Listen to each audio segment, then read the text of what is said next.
தமிழ்நாட்டு மக்கள் முட்டாள் தான், நிச்சயமா முட்டாள்கள் தான்.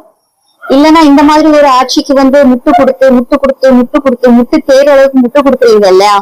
இப்போ தில்லி சரத்குமார் ஒரு விளக்க வெங்காய வீடியோ போட்டிருந்தாரு.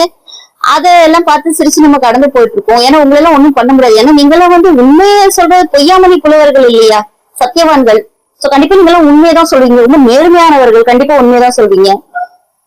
இன்னைக்கு ஒரு டாக்டர் பேசிருக்காரு. அது பேசும்போது இன்னும் கோபம் தலைக்கிறது. விட்டுருங்கடா, நீங்க எல்லாம் விட்டுருங்க தயவு செஞ்சு. மக்களை மறுபடியும் முட்டாளாக்கும்னு நினைக்கிறீங்க. உங்களை நம்பர் ஒரு 33% இருக்கு.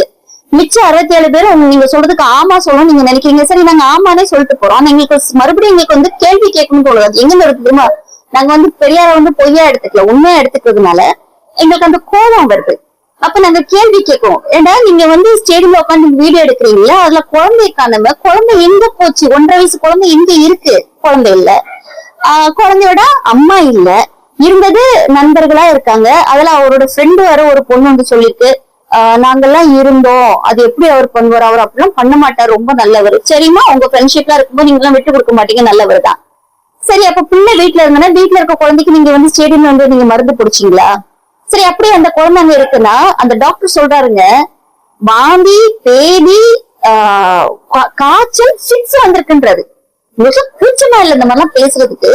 சரி, அதெல்லாம் இருக்கட்டும். அந்த குழந்தைக்கு அந்த மாதிரி ஒரு பாதிப்பு எந்த குழந்தைக்கும் இல்லாம இருக்கணும். இறைவன் கிட்ட நான் கேட்டுக்கிறேன். ஒருவேளை அந்த குழந்தைக்கு உடம்பு முடியாம இருந்திருக்கலாம். அந்த அந்த குழந்தை கொண்டுட்டு நீங்க கிரிக்கெட் பார்க்க போவீங்களா? அப்படி தக் லைஃப் மூமெண்ட் ஓகேங்களா? ஒரு ஃபிட்ஸ் அந்த குழந்தைய தூக்கிக்கிட்டு நீங்க ஸ்டேடியம், உங்களுக்கு அப்படி கிரிக்கெட் இம்பார்ட்டன்டா? யாரா நீங்கெல்லாம்? நீங்க என்ன ப்ரூவ் பண்ண நீங்க நினைக்கிறீங்க? இல்ல நீங்க ட்ரக்ஸ் யூஸ் பண்ணல, மாத்திரை எல்லாம் நீங்க குடிச்சீங்க. சரிங்க, நாங்க ஒத்துக்குறோங்க. நாங்கெல்லாம் வீட்டுல அப்படிதான் காலங்காலமா மாத்திரை குடிச்சிட்டு இருக்கோம். மொபைல்ல வச்சு, டெபிட் கார்டை வச்சு அப்படியே இது பண்ணி, பக்கத்துல 500 ரூபாய் நோட்டு வச்சு மூக்கு வச்சு உரியறதுக்கும், குழந்தைக்கு வாயில வச்சு ஊதி கொடுக்கறதுக்கும் அந்த ரூபா நோட்டு அதுதானே. ஏன்னா நாங்கெல்லாம் யூஸ்வலா சங்குல வச்சு குழந்தைக்கு மருந்து கரைச்சி கொடுப்பாங்க. கொஞ்சம் கசப்பா இருக்கணும், சம்டைம்ஸ் தேன் வைப்பாங்க. வாட்டெவர் ஒரு சங்குன்னு ஒண்ணு உண்டு, எல்லாருக்குமே தெரியும். கிராமத்துல இங்க என்ன பேசலாம்னு தெரியாது. அது சங்குல இருந்து குழந்தைக்கு தொண்டை வரைக்கும் போட்டு அந்த மாத்திரையை முழுங்க வைப்பாங்க. மூக்க பிடிச்சி அண்ணாந்து வச்சு கொடுப்பாங்க, ஏன்னா துப்பிடக்கூடாது அப்படின்றதுக்கு. எப்படிதான் நீங்க போய் சொல்றீங்க? நீங்க யாரு நீங்க நினைச்சுக்கிட்ட பேசிட்டு இருக்கீங்க அப்படின்னு புரியல. நீ எத்தனை டாக்டர்ஸ் இதுக்கு விளக்கம் கொடுப்பாங்க? இல்ல இதெல்லாம் நாங்க பாத்துட்டு இருக்கணும். மிஸ்டர் சரத்குமார், ஆமாங்க, நீங்க உங்க குழந்தைக்கு தான் நீங்க மருந்து இது பண்ணீங்க. குழந்தை எங்க இருக்குன்னு கேட்டா குழந்தைக்கு காட்ட வேண்டிய அவசியம் கிடையாது உங்களுக்கு. ஏன்னா வீட்டுல தானே குழந்தை இருந்துச்சு. போய் சொல்றதுக்கு ஒரு அளவோடி சொல்லுங்க. எரிச்ச டேஷா இருக்கு எங்களுக்கு எல்லாம் கேட்கறதுக்கு. இன்னும் எத்தனை டாக்டர்ஸ் போய் சொல்ல வைப்பீங்க நீங்க?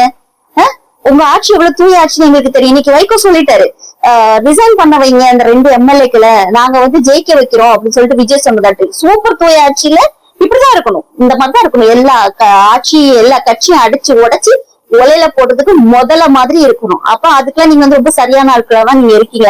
எதிர்கட்சியே இல்லாத ஒரு சட்டமன்றம் 31 எதிர்கட்சியே இல்லாம, அப்ப ஹிட்லர் மாதிரி நீங்க எல்லாம் இருப்பீங்க. எதிர்கட்சியே ஒண்ணும் இல்லைன்னா வாச்சிங்க பாருங்க தலையெழுத்துல. தமிழ்நாட்டுல இருக்கோம்னு நினைச்சா வேதனையும் அசிங்கமும் கேவலமா இருக்குடா. நீ எதுக்கு இங்க இருக்க, ஒழிஞ்சு போன்னு சொல்லுவீங்க. போறதுக்கு நேரம் இல்லை, ஏன்னா காலங்காலமா இங்க இருந்துட்டோம்ல. இந்த மாதிரி ஒரு ஜோம்பிங்களுக்கு நடுவுல நாங்க வாழ வேண்டிய காலம் நாங்க எதிர்பார்க்கல. போதும்டா, நிறுத்துங்கடா. இந்த பொய் புரட்டு இந்த அசிங்கத்தை எல்லாம் பார்த்து எரிச்சலும் கோபமும் அதிகமா வருது. வாய்க்கு ஏதாவது பேசிடக்கூடாதுன்னு தோணுது. பிள்ளைக்கு ஃபிட்ஸ் வந்துச்சா, ஸ்டேடியம் வச்சு தக் லைஃப் மூமெண்ட் மாத்திரை அடிச்சு கொடுத்தாராமா. மாத்திரைய